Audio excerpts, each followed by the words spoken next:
Smile. Hey everyone, welcome to New Business. I'm your host, Jill Thomas, and this show is about helping business owners create success faster and more easily than they thought possible. And this week, I'm so excited. The guest is Lisa Bentson. I know she doesn't consider herself this, but I kind of consider her a celebrity because her mother started a business that's very successful called Leads Club. And she started it in a time, 1978, when I'm assuming there weren't a lot of women business owners, and Lisa later joined the business and they became partners and it became huge success. So I wanted to talk to her. So excited to talk to her because this is a big business that a lot of people listening have had some kind of interaction with. Welcome, Lisa. Thank you. I'm excited to be here, I'm Miss excited to Jill. have you. So you guys, when your mother started this business in 1978, was this the first one of these type of business networking groups where it was, one person in one category? It was because in those days, women were Way not. back when. Yeah, I know. Women weren't welcomed in Rotary and Kiwanis, and there was no place for a woman to go network her business. So she drew on her years of experience as an educator and created the really powerful, simple system we still use today. I'm actually really surprised. I didn't realize that women weren't allowed in Kiwanis and Rotary back then. I don't think I mean, we're it, not talking about that long ago. no, no.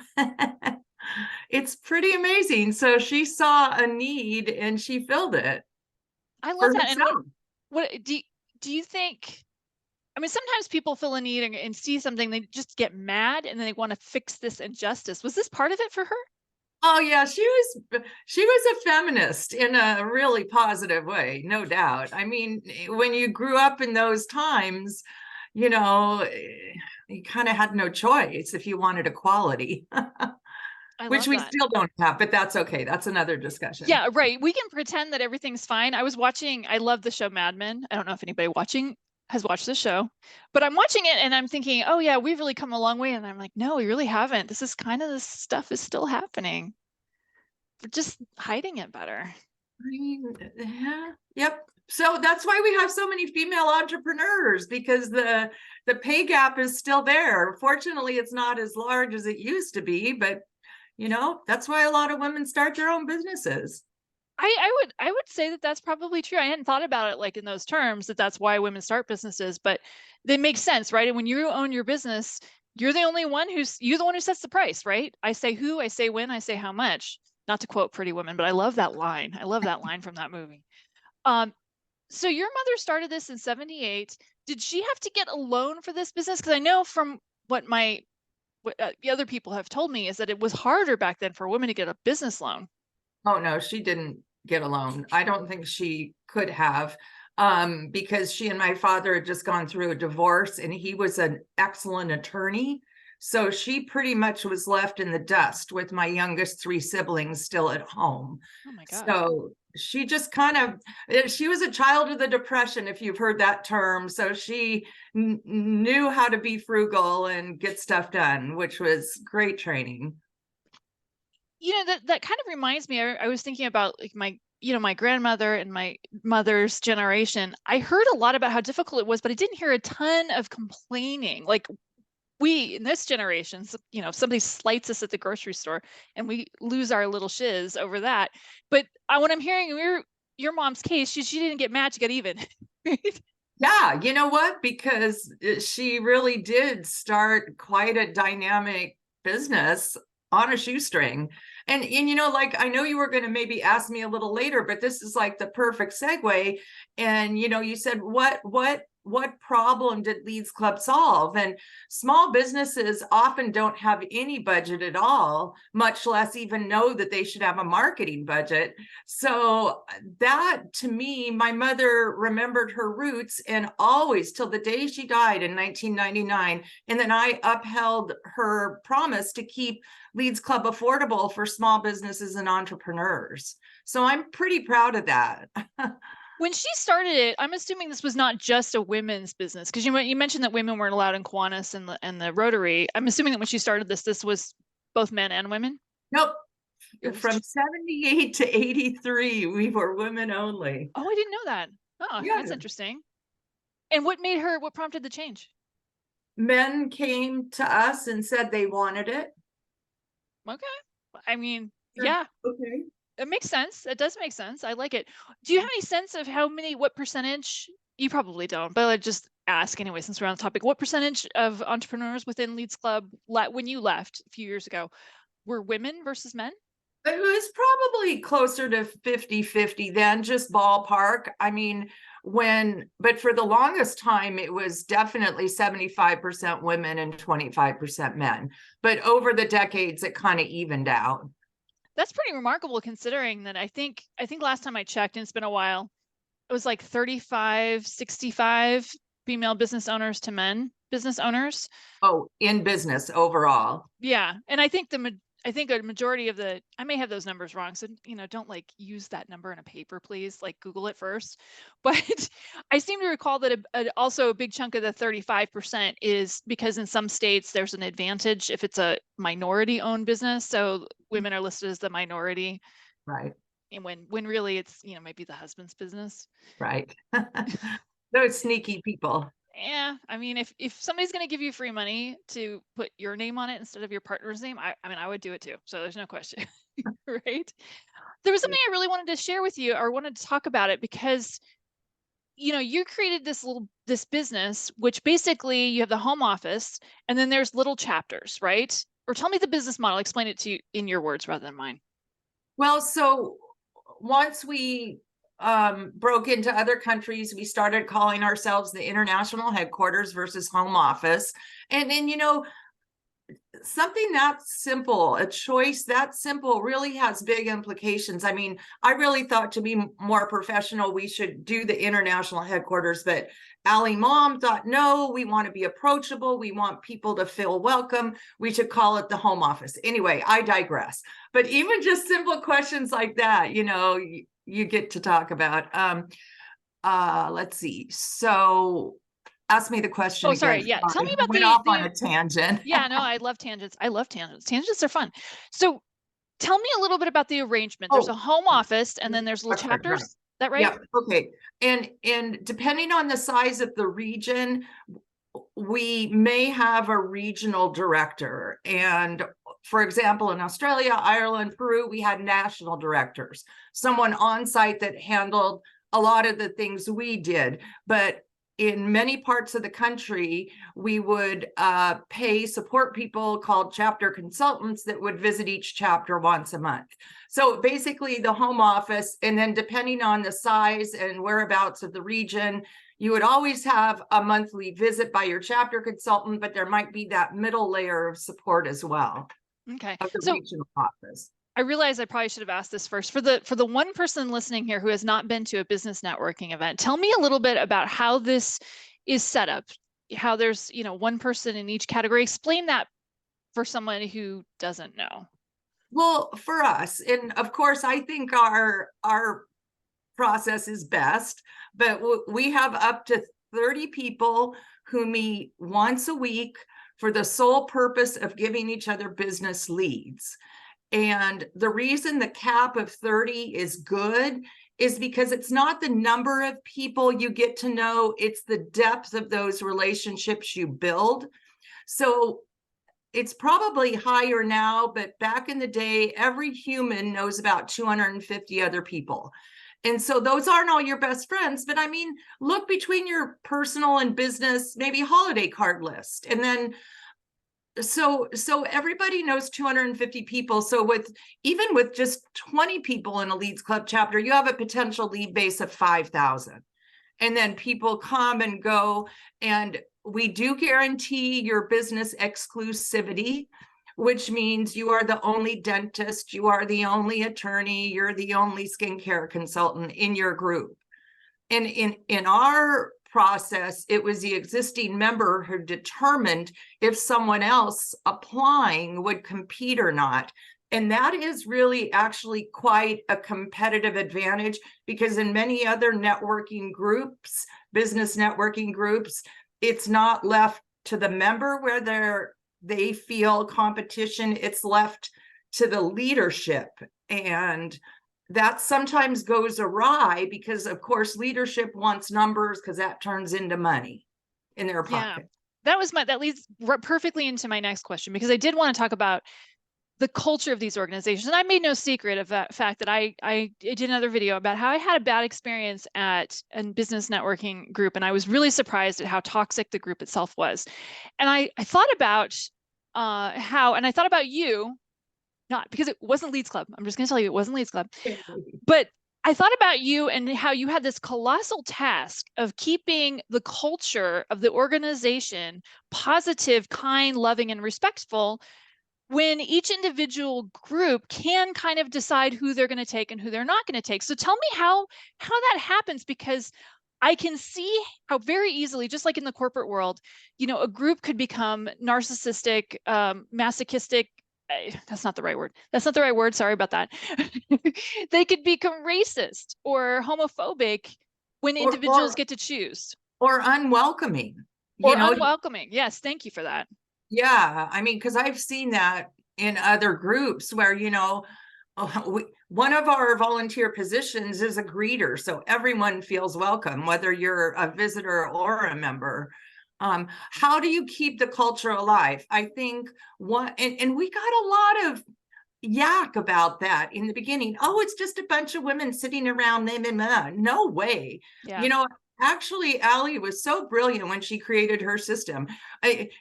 It is actually a timed program format with a timer, and it runs along, and we respect our members' time. And so they arrive on time. We go through our program format, which is timed down to the second, and then we end on time, and we respect people's time. So I think that's part of it. Also, we read the purpose at the beginning of every meeting and the creed at the end. And so how do you keep a group from being racist, for example? Racist. Or is that even something you can control? I mean, the corporate America can't control it. How can an individual club control it? But I'm just curious if I could answer that in two different ways. Okay. Like, we always were open to have specialty groups. Someone came up to me once and said, Lisa, can we do a Leads Club with Jewish singles? I said, sure, why not?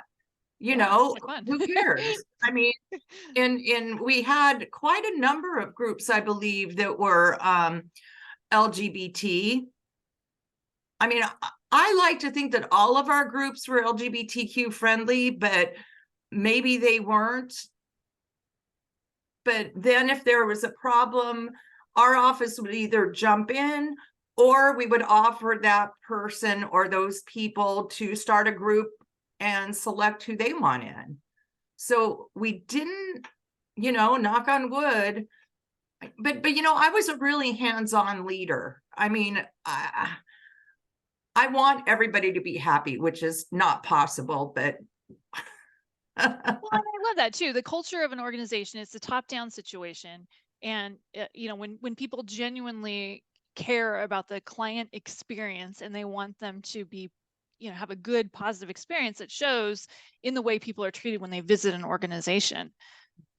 Yeah. And I mean, obviously we couldn't be at every meeting every week, but I think that goes back to our chapter consultants. They visited monthly or every 6 weeks to motivate, mediate, and educate. That was the purpose of that kind of, if you want to call it a business name, a mid-level manager, right?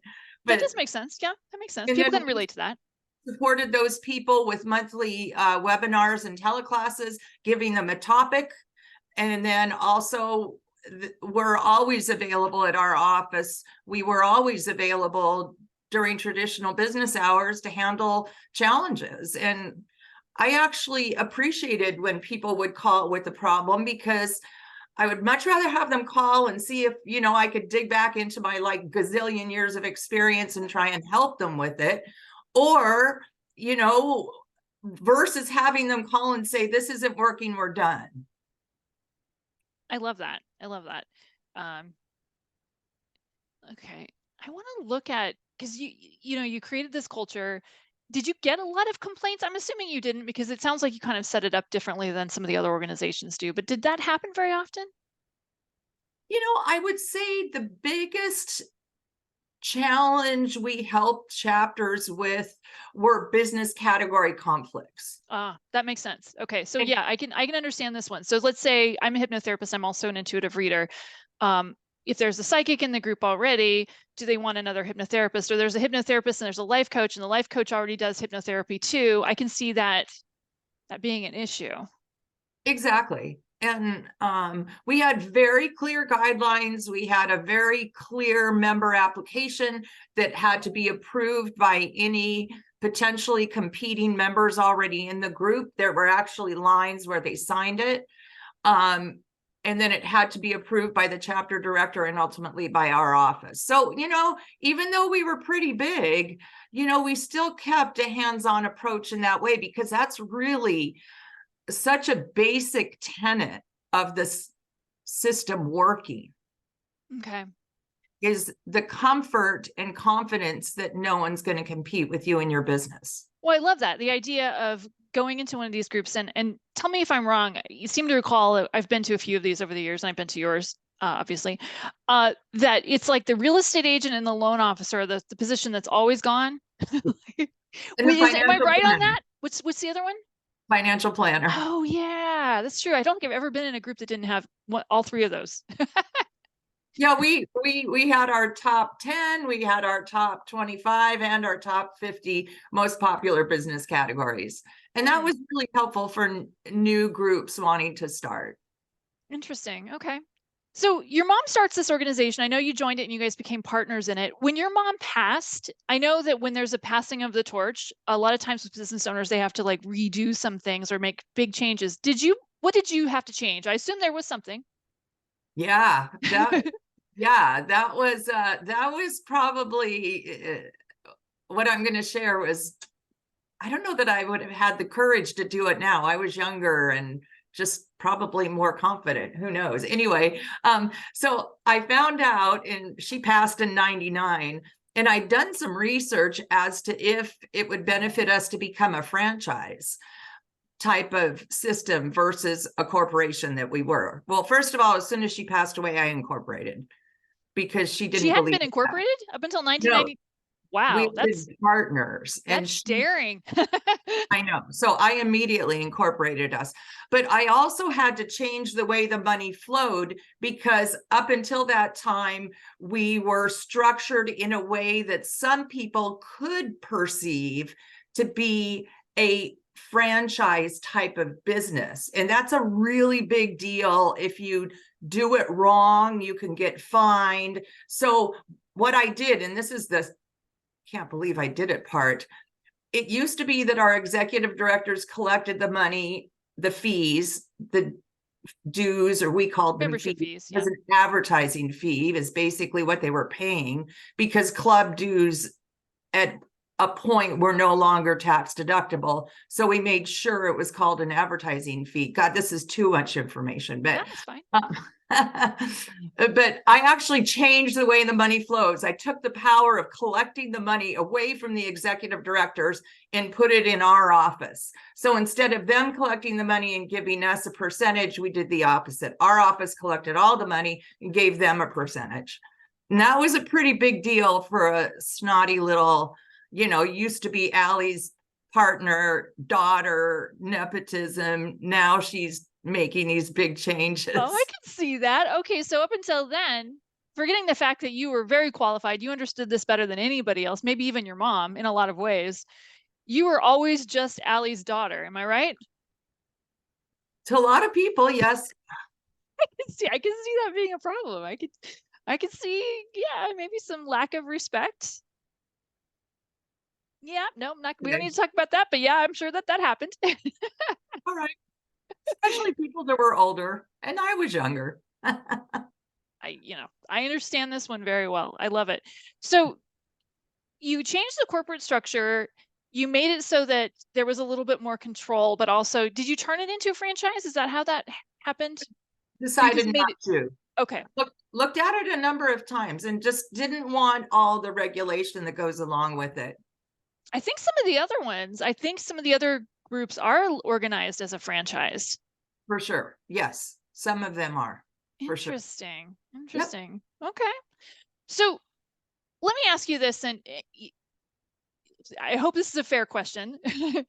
I'm just curious kind of your take on this idea that in a world where there's, Google ads or Google reviews, Yelp reviews, the ability for somebody to just get on their phone and check a business's reputation, if these kinds of groups are still really relevant. Tell me what you think on that. Well, if you're in a type of business that does business by referral, you're either super high trust or super high cost or very personal, then I think for most people, a personal referral is okay. May not be the case for the 20 somethings, it could be generational though as well. So for example, I am not going to choose a psychotherapist by looking on Yelp. I'm not. I'm going to ask my neighbor or my doctor. A lot of those, as I already mentioned, either high dollar, high trust type businesses, I really want to do by referral. But you know what? There's a lot of 20 somethings out there that are totally comfortable, with a referral from someone they don't know online. Fair, So fair, I think it fair. depends. That makes sense. That makes sense. Now, you guys capped it at 30, and I think that was interesting that you mentioned that I didn't realize that you had capped it at 30 because I had been in groups before that were up to 45, and it ends up being confusing. What made your mom choose 30? Was it just a nice round number, or did she have a real? She was so smart. I don't know if I still have it. I may have given it to the new owner, but we actually had a huge box full of all the research she did as she was creating the program format. And so the bottom line is Leads Club, and now many of these other groups, are based on timed, spaced repetition of information. So that's the science behind it. So if you have 50 people in a room and you have 3 speakers a week, how often are you going to speak versus 30 people in a room? So while it would have been more financially beneficial for me to let the groups grow larger, ultimately it was not as financially beneficial for the members, our clients. Interesting. Okay, I can see that. I mean, I can absolutely see that. For those of you who don't know, what happens in these groups is there's like I don't know what it was in your group, but I can't remember. To be honest with you, I can't remember. I want to say it's like 35 or 45-second commercial about your business or telling people what you're looking for this week. And then a lot of times there's a speaker who gets 8 minutes to tell you what they really do, right? Right. Does that And sound so right? you want to be that 8-minute speaker as many times as you can. And so the way the numbers worked out is with a full group of 30, 3 speakers a week, and most other groups only have 1 or 2 a week. That's true. We That's had true. 3. So with 30 people, 3 speakers a week, you speak 5 times a year. So that is barely enough to educate and motivate your sales force. I can see that being really big. I mean, somebody like myself who's a hypnotherapist, right? I work with clients on a million different things, you know. So if I could speak 5 times a year on what I do, I would be anxiety, weight loss. Yeah, it would just be a lot of fun with that. So I can see how that'd be really beneficial. One little side benefit that I will tell for anyone who's never visited one of these groups is that for me personally, what I found beneficial was that every week I was forced to come up with a 30-second commercial for my business. And when you're not used to practicing the answer to the question, what do? It ends up coming out as like a 5-minute monologue. Well, I go to my office and I turn on this, air machine. And then sometimes I do this and sometimes, you got to be forced sometimes to make it quick, to make it concise and make it interesting. What do you feel like was the greatest benefit that your members received? Well, I want to just talk about that 30 Yes. second for a minute again, because again, it's all based on the science that Allie created. If you speak for 30 seconds, the average person is going to listen to you for 9 or 10 seconds. Didn't know that. Unless you're super engaging, they're going to go away mentally.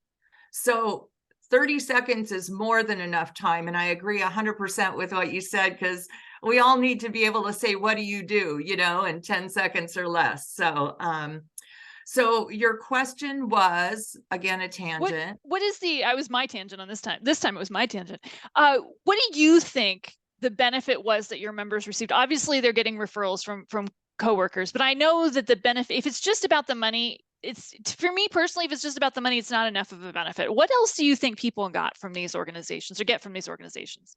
I think one of the things that most of our really professional and successful members enjoyed out of Leads Club was having those trusted strategic partners to be able to refer their clients to. So yes, they love the incoming leads, but it was being able to have a trusted source of people that are either complementary to your business or that all of your clients need at one time or another. Did I say No, that it's perfect. I was just enough? thinking of, I was in a group.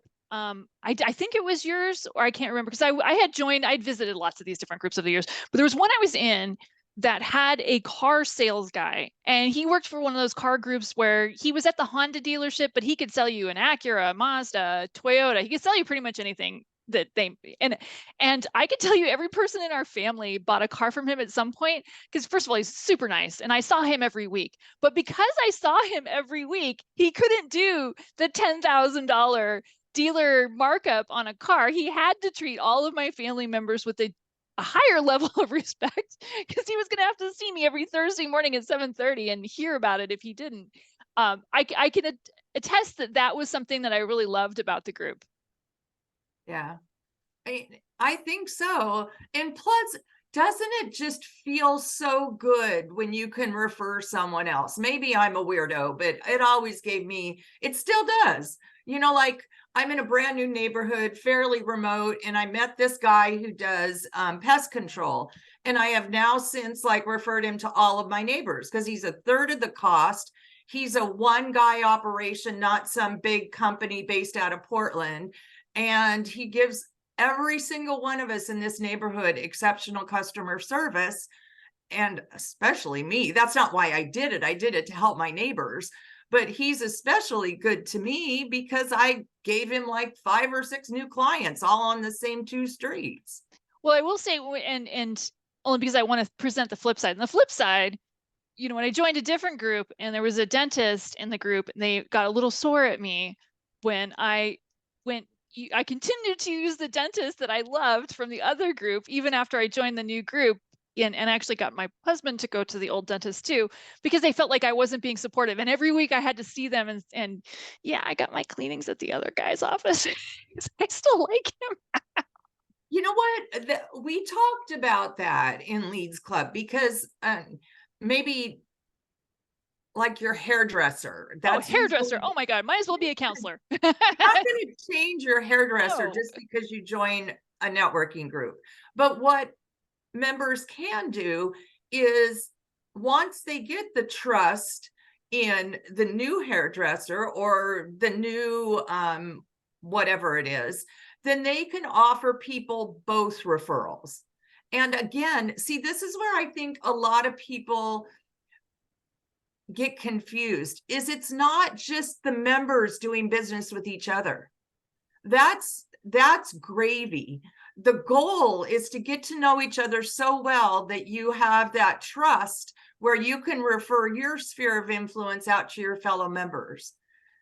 So maybe in your example, you could, I don't know that I'd go to the dentist necessarily just to get to know them, but like a hairdresser, maybe I'd go if I had a photo shoot and I'd go to the hairdresser just to have them do a wash and a blowout, just so I could see their salon and get to know them. That's good advice. That's a good advice. But it's not just using each other. That would wear out. That you'd use that up pretty quick. There's only 30 people in the group, and they, like you said, they only know 250 people each. I like that. So I wanted to talk a bit about the other way that I met you, because I wanted a score coach. And for those of you who don't know, and I don't feel like people know what this is, actually tell people what a score coach is, and then more importantly, tell people how much it costs. Okay, so SCORE has been around forever, and it used to be called the Service Corps of Retired Executives. I didn't know that. SCORE is a resource partner of the Small Business Administration, the SBA. And the marriage kind of happened decades ago when people would go to the SBA for a loan, but they wouldn't have a business plan. And SBA doesn't do that. So they would send them over to SCORE. So SCORE are the two tenets of SCORE is we offer free business mentoring, free FREE capital, and free and low cost workshops.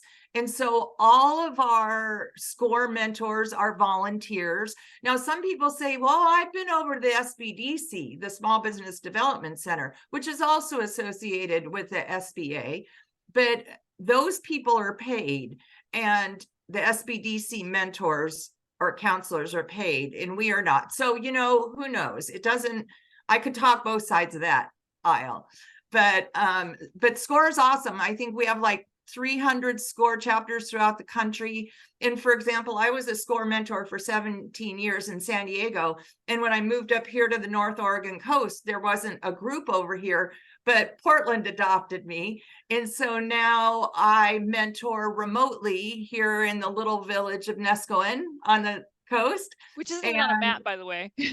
What's that? It's not even an Oregon State map, by the way. It's so small. Oh, okay. Anyway, but it's cool because I get to meet small business people from all over the Pacific Northwest and help them with their business. What I loved about SCORE, first of all, free, even I can afford that. I mean, not even like a cup of coffee cost, seriously. But what I loved about it is that these were people who are very successful business owners who are volunteering their time. And this is the kind of advice that you would normally have to pay thousands of dollars for. And just imagine applying for this free service and getting somebody like Lisa Bentson, who is in charge of one of the biggest, most successful networking companies in the country, or the world, maybe even. And imagine getting that person's advice for free. I mean, how valuable is that? How satisfying is it for you to be able to give that advice for free? Well, you know what? I really enjoy working with my clients, my SCORE clients. I really do. It's fun. They don't always like what I have to say because I'm honest and I have their best interest at heart. Yes, you are. But yeah, it feeds my soul. I love helping people. Plus, it forces me to keep current. I'm taking a bunch of workshops on AI right now, so I can be a good little mentor and keep up to date on stuff. I love it. So let's also move on then, because you've sold the business. How did that work? I got to a point, I've been doing Leads Club for 38 years. It was awesome. And I really felt not only was it time for me to retire, but it was also time for me to hand it over to someone else who could take it to the next level. And I had a business friend approach me when she learned I was considering this, and she wanted to buy it. So that was really cool. Awesome. So you've sold Leads Club. It still exists. There's no chapter around where I live in. I'm in Oregon as well. I'm in Ashland, Oregon. So there's no chapter around here. But it is the rest of the country, yes, and still in part of the world, or the whole world? I haven't kept up lately, but yes. So tell us about the next phase for you. You have another business that you've started. I want to know about that because you too could be one of Lisa's clients. Yeah, it's a little bit of a tightrope because as a SCORE mentor, you're not allowed to charge. You can't even let someone buy you a cup of coffee, as you alluded to. I know. I tried. I know.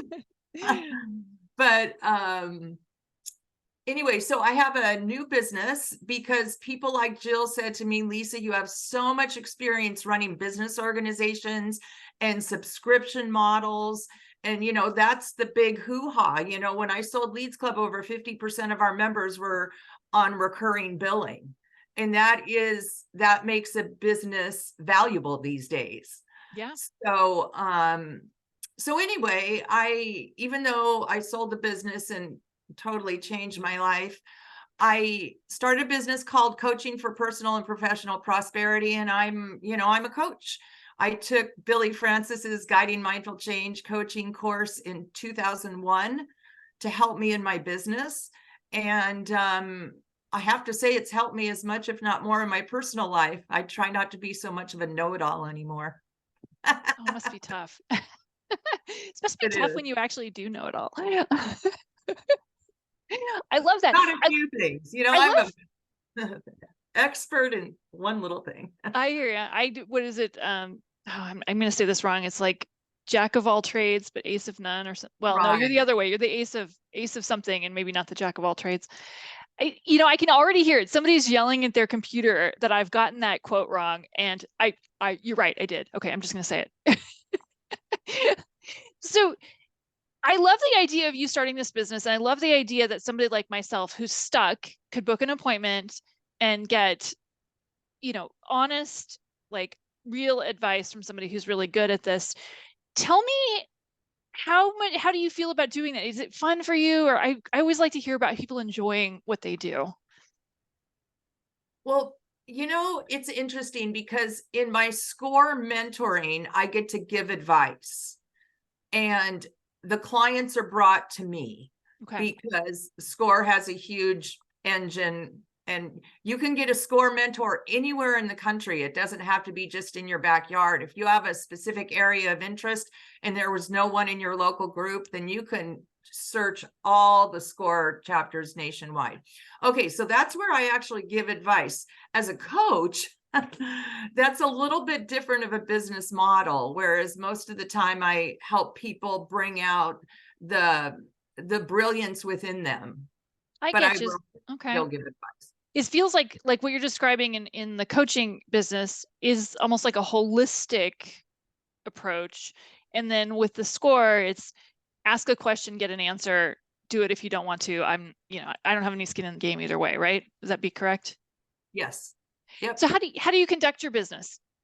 Well, I have a website, lisabentson.com, and there's my favorite question is on the top of my homepage. It's like, if money was no object and success was imminent, what would you do with your wild and crazy life? I didn't make up that saying, but I love that. So if you ask yourself that question and you don't know the answer, I might be able to help you. Oh, I love that. I love the idea of it. It's such a playful question too. Right? What would you do with your wild? I would drive faster than I'm supposed to on a road that I probably shouldn't. I love that. So, any final bits of advice that you've got for somebody? I asked you a bunch of questions, but I want to make sure I covered everything that you feel like people need to know about business or about networking groups. One thing I do also want to cover is the cost. I want to cover the cost. You mentioned it briefly, and I do want to get to that. What is or around the cost of joining your networking group or that leads club, as you recall? So I've been out 2.5 years, but when I left, it was less than $400 for the year. For the year, plus the dues, right? If there's, or is it plus the dues or no? That was, it was, let's say under $500 for the join fee. And then we had a graduated scale where if you paid monthly, it was a little bit more, but if you paid annually, there was an excellent discount. And so, again, that was keeping Allie's passion of keeping it affordable for small business people. So is there also, and some of these groups, and yours may not have this, some of these groups, if it's a breakfast meeting, you have to pay for breakfast as well. Are you paying that yourself if you want it, or is that an additional fee? How does that structure work? That's separate. From day one, we kept food out of what we were dealing with because there's a lot of liability. And I didn't it's think of that. a lot of extra work for someone. And most of the time it was not that hard to find restaurants at 7 a.m. in the morning that wouldn't love 20 or 30 people there buying breakfast. So I see. So the person pays for their own breakfast, and if they get yeah. something great, if they don't, that's fine too. Yep. I love that because most of the other groups that I visited were not that way. There was like a breakfast fee, and even if it was just coffee, it was a lot. And by the way, I would encourage you to check prices. Last time I checked, I think Le Tip was around $800 a year, and BNI was like $1,300 a year. There's other ones, but those are the two that are on my radar. So just be aware that some of these organizations charge quite a bit more than the others, and that's a huge thing for a small business, because you may or may not get a lot out of it. If you're a real estate agent, you're probably gonna have a better chance than maybe somebody like a hypnotherapist or a massage therapist actually tend to do pretty well. Would you say? I don't know. I always saw them doing pretty well. I think they're in the top 10. Yeah, they were for Leads Club. I think you asked a minute ago, two things I would say to people if they're interested in affiliating with a structured business networking organization. Number one, it takes time, and it depends on the type of business you're in and the level of trust your clients need for you. So if I'm selling a consumable product, I could probably get leads and referrals right away. If I'm a financial planner, a therapist, much higher trust, need to get to know, then those people might not see leads as quickly. And then you're using the real estate example. So it used to be that we only bought and sold a home every 3 to 5 years. I'm not sure what the current stats are, but also, and for most people, purchasing their home is the most expensive thing they ever buy. So by the fact that it's high dollar and not frequent need, the realtors may not get a lead for 6-9 months, but that one commission is going to more than pay for dozens of years of Leads Club. Oh yeah, I've seen that. I'm just thinking of one that I saw. The guy sold.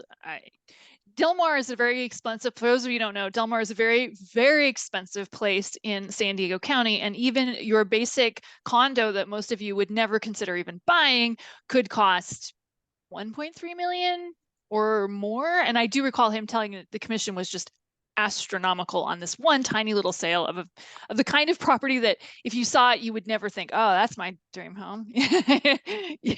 Until you see the zip code and you're like, oh yeah, that makes a little more sense. I think, the last thing I'd like to say, of course, and answer any more of your questions or whatever, but the most successful networkers out there kind of live by the golden rule. It's like, what can I do for you? How can I help you?